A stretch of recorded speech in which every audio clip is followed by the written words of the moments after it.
Sylvie Tolmont. Merci, Monsieur le Président. La désertification médicale et la question de l'accès aux soins qui en découle est un sujet qui désespère nos concitoyens. Afin d'y apporter une réponse, le groupe socialiste et apparenté a déposé plusieurs propositions de loi visant à créer un dispositif de régulation de l'installation des médecins par le biais d'un conventionnement sélectif, dispositif qui permettrait d'éviter des phénomènes de concentration médicale et aurait pour vertu d'assurer une meilleure répartition territoriale de l'offre de soins. Or, alors que de nombreux groupes politiques et des médecins eux-mêmes partagent cette nécessité d'introduire une telle mesure, vous vous y refusez obstinément, pardonnez-moi, Madame la Ministre. En Sarthe, mais comme dans bien d'autres départements, l'urgence est pourtant à agir. On y relève en effet un ratio d'environ 60 médecins généralistes pour 100 000 habitants, et nombreux sont ceux à être déjà en âge de prendre leur retraite. L'offre de soins est des plus précaires également pour certaines spécialités et parmi elles, celle des urgentistes, de l'urgence. Je vous ai d'ailleurs déjà alerté, Madame la Ministre, sur la fermeture d'une nuit du service des urgences du pôle santé Sarthe-Loire sur ma circonscription pendant 3 semaines. Sa rouverture n'ayant été rendue possible qu'au détriment du service du SMUR, lequel demeure quant à lui suspendu.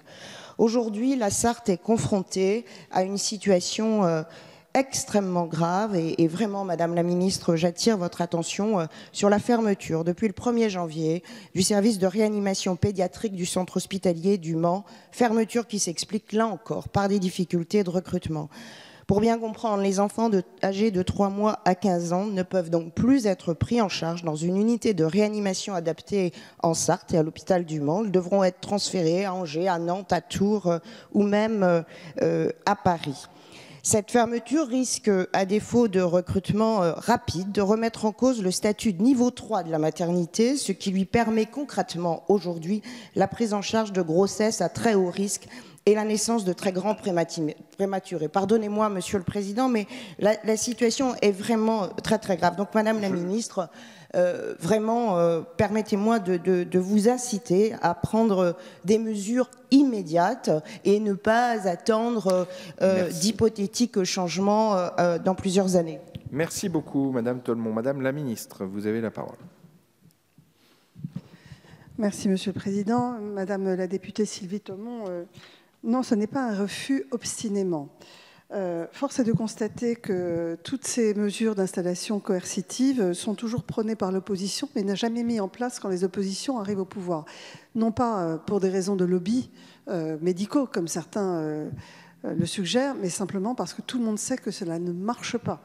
Et donc, je rappelle les arguments. Le premier, c'est que tous les pays qui ont mis en place de tels dispositifs de contrainte à l'installation y ont renoncé en raison des effets d'aubaine qui nuisent considérablement à l'efficacité, avec plusieurs effets de déport vers des zones intermédiaires ou alors vers des spécialités médicales plutôt que vers la médecine générale. Donc un échec qui a été constaté par tous mes homologues lors du G7 que j'ai organisé sur le thème de la désertification médicale à Paris en mai.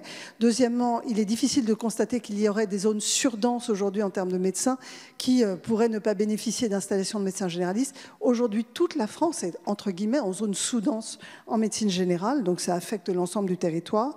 Enfin, la mise en place d'un conventionnement sélectif entraîne des effets de contournement avec un regain de l'exercice hospitalier ou un regain de l'exercice salarié, ou enfin des non-conventionnements qui entraînent une médecine à 2 vitesses, parce qu'en réalité, les Français ont tellement besoin d'accéder aux soins qu'ils sont d'accord pour payer sans être remboursés.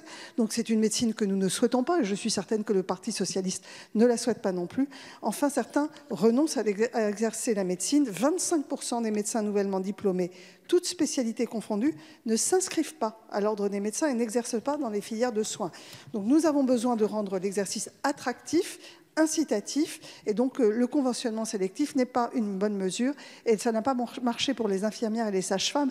Je pourrais revenir sur les chiffres. Nous avons donc préconisé d'autres solutions qui sont des solutions extrêmement incitatives, de coordination, et cette réflexion aujourd'hui va porter ses fruits. Je vous remercie.